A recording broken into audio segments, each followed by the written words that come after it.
देखो भैया, हम गांव वाले हैं। यहाँ पर ज़्यादातर लोग अपनी सुख सुविधाओं के लिए कोशिश करते हैं। बगल में क्या हो रहा है, समझ पर कौन सा असर हो रहा है, या फिर हमारे आने वाली पीढ़ियों पर कौन सा असर पड़ेगा, इसके लिए हम बेफिक्र होते हैं। कभी कभी तो बात यहाँ तक आ जाती है कि लोग बोलते हैं कि देखो, जो सामने है उसे फेस करना अति महत्वपूर्ण है। जो आने वाला कल है, कहीं ना कहीं वो अपनी किस्मत लेकर आता है। अगर 10 बच्चे पैदा हो रहे हैं तो होने दीजिए, बिकॉज वो आता है तो अपनी किस्मतें लेकर आता है, उसमें हमें कोई सोचने की जरूरत नहीं है। लेकिन असल जिंदगी क्या है, असल विचार क्या होनी चाहिए, या फिर हमारे जीने के तरीके में क्या परिवर्तन आना चाहिए, कहीं ना कहीं ये विचारणीय बात है। आज इसी टॉपिक को लेकर हम कुछ चर्चा करेंगे आपसे, और कुछ दिल में छुपे हुए उस दर्द को छूने की कोशिश करेंगे जिनकी जिंदगी आज अस्त व्यस्त है, जिन्होंने ना अब तक बचपन को जाना और ना अब तक जवानी को समझ पा रहे हैं। Now start it.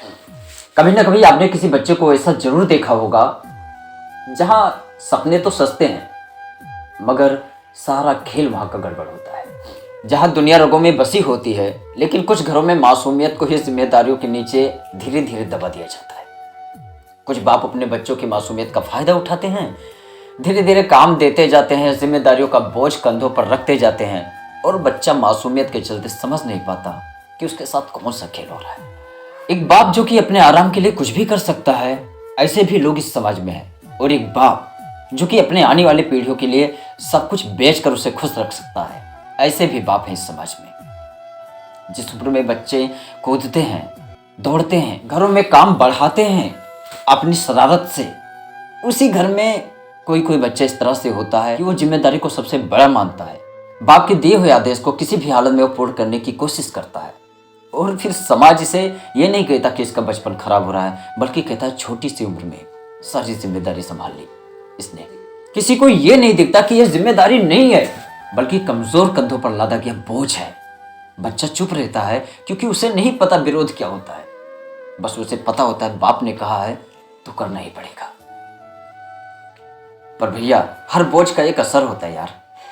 हर जिम्मेदारी बचपन का एक हिस्सा तोड़ देती है। यह समाज सिर्फ जिम्मेदारी का हिसाब किताब समझती है, दिल का दर्द नहीं समझती। लेकिन मैं उन्हीं बच्चों के लिए आज कहना चाहता हूं कि ताकत भी यहीं से जन्म लेती है, यहीं से असली कहानी शुरू होती है। हर वो इंसान जिसने बचपन का बोझा उठाया है, उसके भीतर एक आग होती है, एक ताकत जो समय आने पर पहाड़ भी हिला दे, ऐसी उसके अंदर एक ज्वालामुखी होती है। यह दर्द उसे गिराता नहीं है, बल्कि उससे बढ़ता है, उसे गढ़ता है, उसे अपनी आने वाली पीढ़ियों के लिए एक वजह बनाता है कि उनका दर्द समझ पाए वो। असली बदलाव वहीं से आता है, क्योंकि जिसने खुद इतना कुछ सहा वो भला आने वाली पीढ़ियों के साथ में कुछ गलत कैसे कर सकती है। क्योंकि जो खुद के लिए जिया तो क्या जिया, जो किसी और के लिए जी कर दिखाए, असली जिंदगी वो होती है।